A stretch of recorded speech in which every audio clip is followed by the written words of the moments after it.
Are you heavily involved in the seller finance strategy? Let's talk about how to hire the right real estate agent.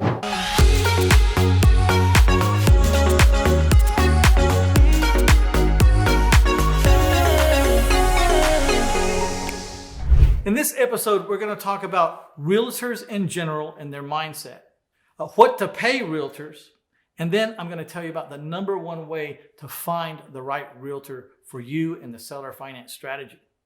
And then as a bonus, we might get to talk about when to hire an in-house salesperson and just keep it all to yourself. So when we're dealing with realtors in general, they're kind of a different species. They're not even remotely like an investor. Some people like to lump them together, but they're not really. I mean, we're both in the real estate business, but we couldn't be further apart. We're kind of like oil and water. Although there is always that overlap of realtors and investors that get together. But for the most part, realtors over here, investors over here, and they don't really fit together. One of the reasons is just the mindset. You've got realtors who are trained in a whole different arena of real estate than real estate investors. And we could go a long time into what the differences are, but it really doesn't matter. What does matter is how to find the right agent for you. Now, part of finding the right agent is you're going to have to decide what you're going to pay them. And let's just get this out of the way first, because if you don't agree with this, probably no real estate agent's really going to work with you. Believe me, I've tried.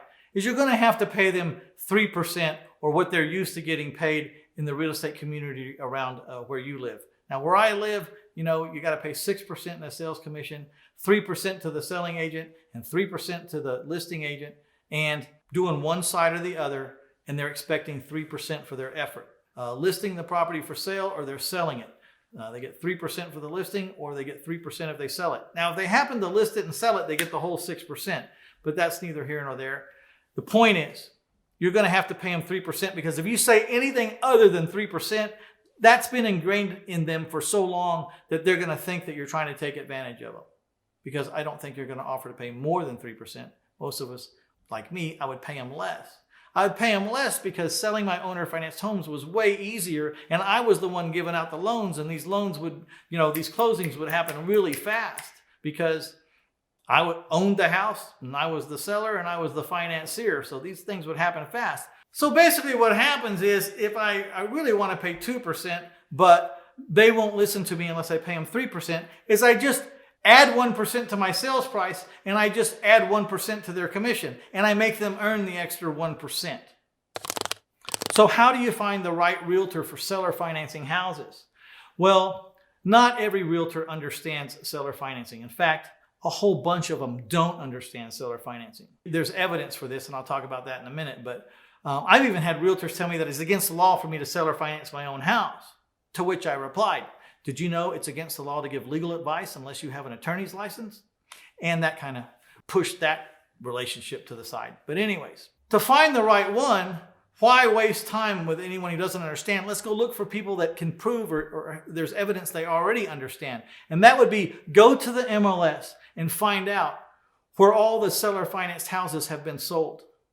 Then start looking to see who sold those seller financed houses. And you'll start to find out that it's the same realtor or the same handful of realtors that are selling the houses that are offered for sale with seller financing. And then so you can narrow it down to these are the guys that already understand it because they're out there tearing it up.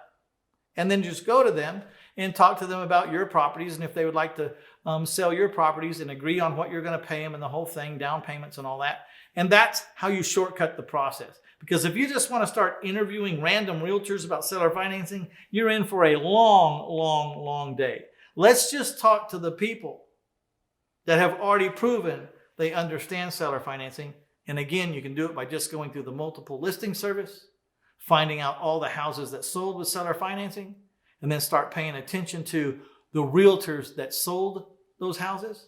And I bet you're going to start seeing some of the same names over and over again. They're your people.